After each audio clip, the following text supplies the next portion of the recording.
Hello दोस्तों, कैसे हैं आप सब। उम्मीद करते हैं आप सब बहुत ही अच्छे होंगे। तो आज है साल का आखिरी दिन और इस साल भी हम लोग ने बहुत कुछ किया और आप लोग ने चैनल पे भी बहुत सपोर्ट दिखाया। Thank you so much. इसी तरह सपोर्ट दिखाते रहिए आगे भी। और दूसरी बात कि बहुत सारे टॉपिक्स मैंने कवर कराए इस साल और आने वाले साल के भी अंदर में अगर आप लोग की दुआ रहे तो ऐसे ही टॉपिक्स को कवर कराते रहूँगा। जो भी नए टॉपिक्स रहेंगे जो आपके एग्ज़ाम के लिए इम्पोर्टेंट रहेंगे उनको कवर अप करने की लगातार प्रयास में लगा रहूँगा। तो आज सोचा कि आज साल का आखिरी दिन है, तो यूपीएससी वालों के लिए तो सेलिब्रेशन अलग तरीके से होता है। अपना सेलिब्रेशन तो लबासना में ही होगा, लेकिन उससे पहले सेलिब्रेशन जो है ना, स्टूडेंट एज ए स्टूडेंट क्या होता है कि हम लोग जितना पढ़ सकें, ठीक है। बाकी तो लाइफ में 31st फर्स्ट सब कुछ आते रहेगा, पर जो स्टडी होता है वो सबसे इंपॉर्टेंट पॉइंट होता है लाइफ के बिगनिंग के लिए, और उससे अगर आप अचीव कर लेते हो एट द एंड तो आने वाले लाइफ में कोई भी प्रॉब्लम नहीं होगी। तो सोचा जाते जाते इस साल में कुछ नया टॉपिक पढ़ा दूं। तो सबसे बड़ा और इम्पॉर्टेंट टॉपिक है that is gross non performing asset. ये ग्रॉस नॉन परफॉर्मिंग एसेट क्या है आज चर्चा में रहेगा। इकोनॉमिक टॉपिक है तो चर्चा करना जरूरी है, क्योंकि हाल ही के अंदर में आरबीआई द्वारा कहा गया कि जो आपका ग्रॉस आपका ग्रॉस नॉन परफॉर्मिंग एसेट है वो लगातार गिर रहा है। तो क्या अच्छी बात है या फिर ये बुरी बात है, इस चीज़ की एनालिसिस हम लोग करेंगे आज और सब कुछ जानेंगे। एनपीए के बारे में, नेट एनपीए के बारे में और तमाम तरह के डिफिनेशंस भी आपको मैं बताऊंगा जो आपके आने वाले एग्जाम के लिए इंपॉर्टेंट रहेंगे। तो एक बार प्लीज़ वीडियो को लाइक कर दीजिए, चैनल को सब्सक्राइब कर दीजिए और शेयर कर दीजिए अपने सारे दोस्तों के साथ। फिर वह चाहे तैयारी कर रहे हो यूपीएससी की या फिर state PCS, SSC, banking, railway इत्यादि किसी भी एग्जाम की, जहां पे करंट अफेयर वगैरह आता है तो उनका स्वागत है। तो इंपॉर्टेंट रहेगा जीएस पेपर 3 से, that is growth and development, banking sectors, NBFCs और मॉनेटरी पॉलिसीज। तो द इंडियन एक्सप्रेस के अंदर में भी साथियों आया हुआ था, कल की न्यूज़ मैं आज कवर अप कर रहा हूँ कि एनपीए का जो रेशियो है, सॉरी ग्रॉस एनपीए का जो रेशियो है वो लगातार घट रहा है और ये पहली बार ऐसा देखा गया है कि 7 साल के अंदर में ये सबसे कम स्तर पर है अपना। ठीक है, तो क्या है न्यूज़ पहले ये जानते हैं। मैंने बताया कि रिजर्व बैंक ऑफ इंडिया के द्वारा यह बयान दिया गया है कि जो हमारा ग्रॉस नॉन परफॉर्मिंग एसेट है वो 7 साल में सबसे कम स्तर पर है सितंबर 2022 के आकलन के हिसाब से।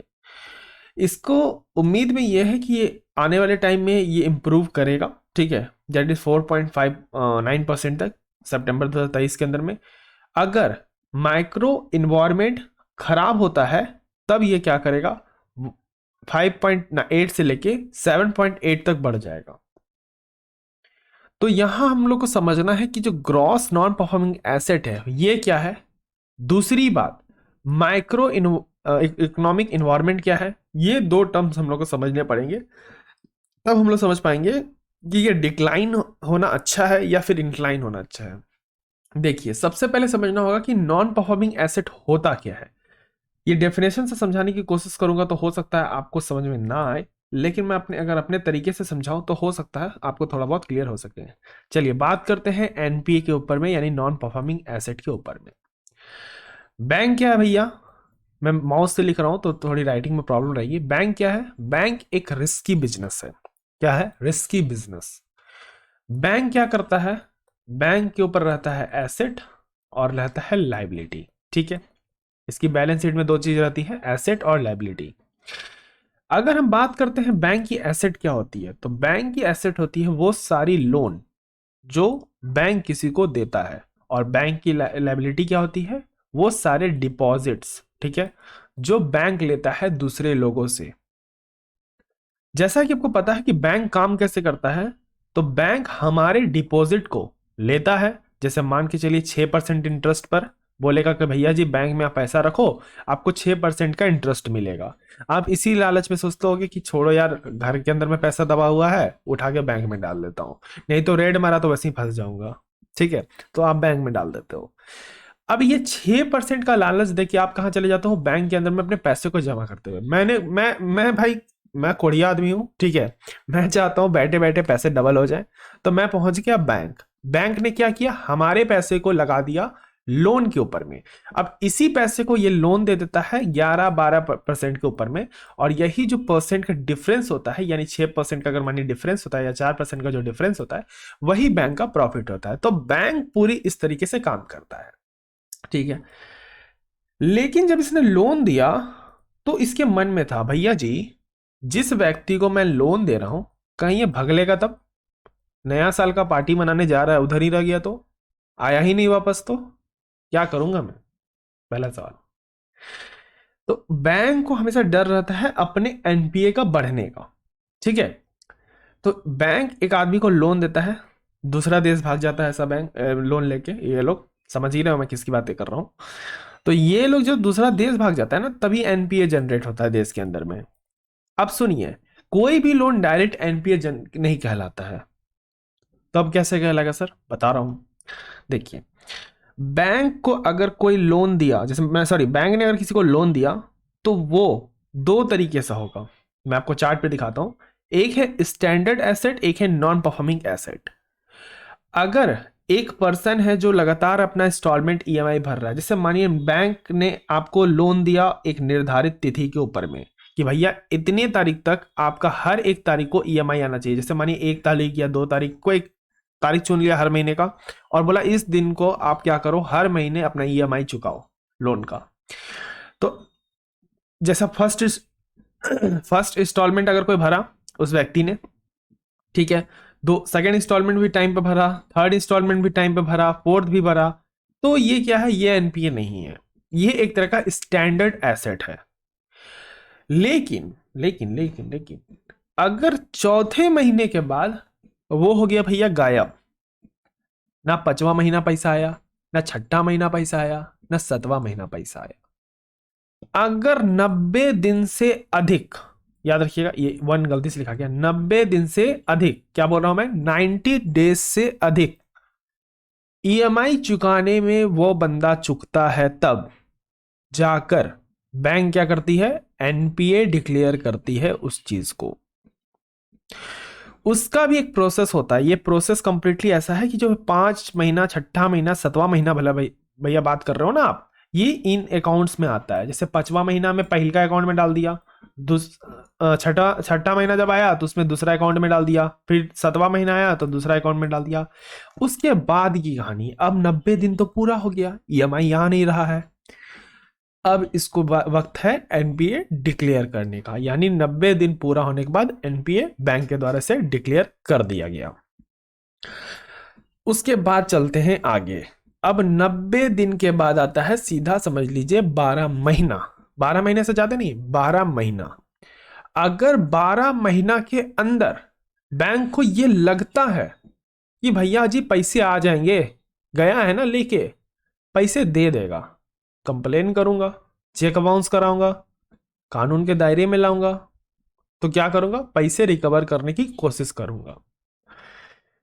पैसा रिकवर करने के लिए निकले, लेकिन 12 महीना में पैसा नहीं आया, 12 महीना में पैसा नहीं आया, तब क्या कहलाएगा, तब कहलाएगा सब स्टैंडर्ड एसेट।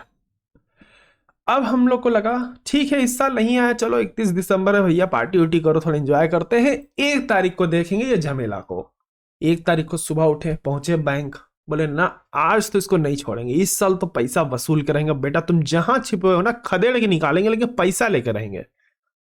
ठीक है भैया जी, चलिए देखते हैं कहां पे है ये बंदा। निकले निकले निकले, नहीं मिल रहा है। अब टेंशन शुरू। कुछ दिन बाद पता चला ई तो देश छोड़ के भाग गया है, अब क्या करें, तब हो गया डाउटफुल एसेट। और जब 2 साल से अधिक हो जाएगा, यानी 1 साल में भी पैसा नहीं मिला, 2 साल में भी पैसा नहीं मिला, तब जाके उसको नॉन रिकवरेबल यानी लॉस एसेट डिक्लेयर कर दिया जाएगा कि भैया जी अब पैसे तो वापस नहीं आने वाले, पैसे गए। अब सुनिए क्या होगा, अब बैंक बैठाएगी मीटिंग, आ जाओ भैया आ जाओ, सबको आ जाओ, ये बंदा जो है ना देश छोड़ के भाग चुका है, पैसा देगा नहीं, पैसा डिपॉजिटर का था, पैसा हमको देना पड़ेगा डिपॉजिटर को, ठीक है, पैसा तो उसका लेकर बैठे हैं तो पैसा तो देना पड़ेगा आपको भैया। चलिए अब आगे समझने का प्रयास करते हैं, इसी में यहां तक अगर नॉन परफॉर्मिंग एसेट समझ में आ गया है पूरे अच्छे तरीके से डिटेल में, इतना डिटेल कवर अप कोई भी नहीं करेगा, मैं इंश्योर कर देता हूं आपको ये बात। जितना डिटेल कवर, मैंने एक लाइन में एमपीए नहीं पढ़ा है आपको, मैं कोई डिफिनेशन से नहीं समझा रहा हूं, मैं पूरी कहानी से समझा रहा हूं।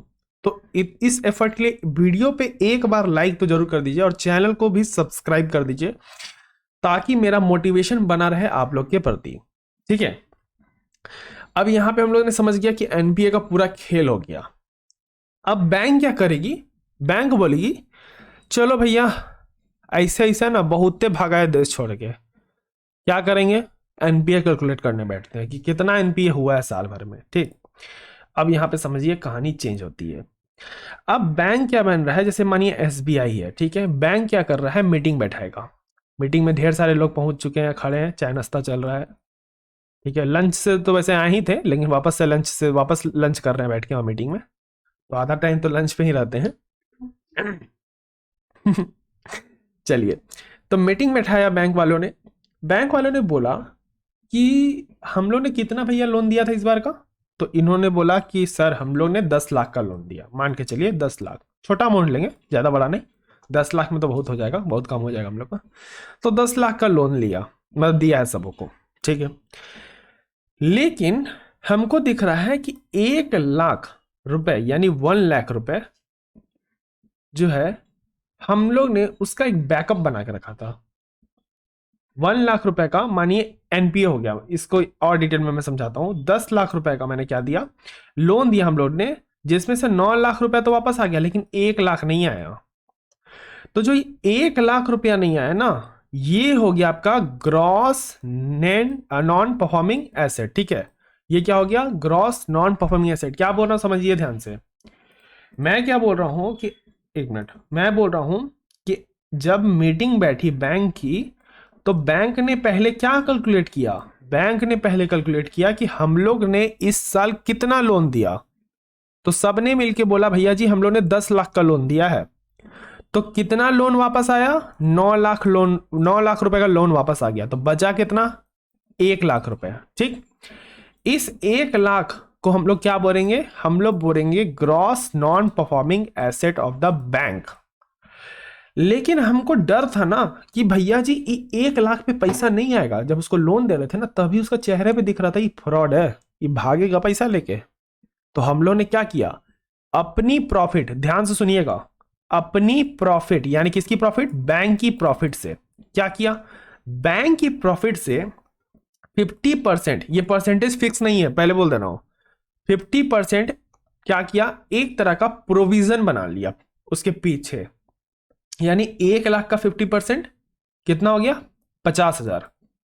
50,000 का हमने क्या बना के रखा था, प्रोविजन बना के रखा था कि अगर नहीं आएगा ना तो भैया ठीक है, ज्यादा गम नहीं होगा, 50,000 का प्रोविजन बना है, बना हुआ है, 50,000 रुपया दे देंगे। अब बचा हुआ 50,000 का जो लॉस हुआ हो गया, क्या कर सकते हैं, भाग गया, ना पुलिस वापस ला पा रही है ना हम वापस ला पा रहे हैं। तो इसी चीज को हम लोग क्या बोलेंगे, यही जो आपका 50,000 रुपया का प्रोविजन हुआ और जो 50,000 रुपया बर्बाद हो गया, सेकेंड 50,000, उस सेकेंड वाले 50,000 को हम लोग क्या बोलेंगे साथियों, हम लोग बोलेंगे नेट नॉन परफॉर्मिंग एसेट। क्या क्लियर हुई है बात, अगर क्लियर हुई है तो एक बार वीडियो को लाइक करिएगा। 10 लाख का लोन दिया, 9 लाख रुपए वापस आ गए, 1 लाख रुपए नहीं आया। 1 लाख रुपए जो नहीं आया वो बैंक का क्या कहलाएगा, ग्रॉस नॉन परफॉर्मिंग एसेट। 50,000 का प्रोविजन बना के रखा था भैया जी, 50,000 रुपए बर्बाद हुए, तो जो 50,000 हम लोग को देखने को मिल रहा है वो मिल रहा है नेट नॉन परफॉर्मिंग एसेट का। यानी अगर हम ग्रॉस बोलते हैं तो वो ज्यादा दिखेगा, लेकिन नेट बोलेंगे तो कम दिखेगा। ठीक है, तो यही जो बैंक प्रोविजन बनाती है अपने आने वाले लोन्स के लिए कि हाँ भैया जी ये लोन जो है हमको नहीं चुकाएगा आगे आने वाले टाइम में ये बंदा, तो वो प्रोविजन बनाने के बाद जो बचा हुआ अमाउंट होता है ना वही कहलाता है नेट नॉन परफॉर्मिंग एसेट। क्या बात समझ में आई है, कमेंट बॉक्स में जरूर लिखिएगा। तो इसी में हमको यहाँ पे बढ़ोतरी देखने को मिल रहा है। अब मैक्रो इन्वायरमेंट में कुछ नहीं समझिए, मैक्रो इन्वायरमेंट में आता है बड़े बड़े कंपनीज जैसे एमएनसी वगैरह, जो मल्टीनेशनल कंपनीज होते हैं, वो लोग क्या करते हैं, देखिए कॉर्पोरेट बिजनेस में बड़े बड़े लोन्स लिए जाते हैं, बड़े बड़े लोन को चुकाया जाता है, बड़े बड़े लोन बैड डेट्स हो जाते हैं। तो आने वाले वक्त में क्या होगा, जो मैक्रो इकोनॉमिक्स, आपको लगता है कि मैक्रो, देखिए एक माइक्रो इकोनॉमिक्स हो गया जो छोटे लेवल पे काम कर रहा है, सूक्ष्म लेवल पे एमएसएमई वगैरह, ये देश को भी चला रहे हैं, लेकिन जो बड़े लोग हैं वो भी देश को चला रहे हैं, बात सही है, दोनों देश को चला रहे हैं। हाँ, ये एमएसएमई वाले ज्यादा चला रहे हैं, लेकिन वो नहीं चलाते हैं, वो कम चलाते हैं, लेकिन हाँ काम तो बड़े स्तर पे कर रहे हैं, बड़े हमारे कंट्री में जाके हमारे सामान को बेचते हैं, रिप्रेजेंट करते हैं, तो बड़े स्तर पे काम कर रहे हैं। अब बैंकों को क्या लगेगा, भैया जी ये बड़ी कंपनियां है ना, इनको लोन नहीं दूंगा मैं, ये लोन नहीं चुकाते हैं, ये भाग जाते हैं, ये भैया जी भाग जाते हैं। तो इससे क्या होगा कि आने वाले टाइम में जब मैक्रो इकोनॉमिक्स हैम्पर होगा, तो उस केस में भी एनपीए राइज करेगा। क्यों राइज करेगा, क्योंकि अगर इकोनॉमी का एक भी सिस्टम में पार्ट, चाहे वो एम्प्लॉयमेंट हो जाए या कुछ हो जाए, भैया जी पैसा कमाएंगे तब ना पैसा चुकाएंगे। हो एक इंडस्ट्री आज अपने आप रन नहीं कर रही है, किसी ए इंडस्ट्री की वजह से बी इंडस्ट्री चल रही है, और बी इंडस्ट्री की वजह से सी इंडस्ट्री चल रही है। सब ए इंडस्ट्री एक दूसरे पे इंटरडिपेंडेंट है, क्योंकि किन्हीं का जो फिनिश प्रोडक्ट है वो किसी का रॉ मटेरियल है। समझ रहे हैं आप, किसी ए इंडस्ट्री का जो फिनिश प्रोडक्ट है वो बी इंडस्ट्री के लिए रॉ मटेरियल है। तो यहां पे हमको हैम्पर होते हुए दिखेगा, प्राइस लेवल पे हैम्पर होते हुए दिखेगा, तो काफी चीजें सामने आ सकती है। तो अगर ग्रॉस नॉन परफॉर्मिंग एसेट बढ़ता है तो ये हमारे देश के लिए अच्छा नहीं है। सिंपल एनपीए बढ़ना ही देश के लिए अच्छा नहीं है, ये किसी भी इकोनॉमी के लिए कैंसर है, आप समझ लो। तो ये बहुत इंपॉर्टेंट टॉपिक था। एनपीए पे सवाल यूपीएससी पूछता है, ये कुछ डाटा मैंने शेयर किया है एनपीए का अभी तक में करंट का। आप चाहो तो भैया जी पढ़ सकते हो, मुझे अभी नहीं पढ़ाना, क्योंकि मुझे पता है यूपीएससी यहाँ सवाल नहीं करेगा।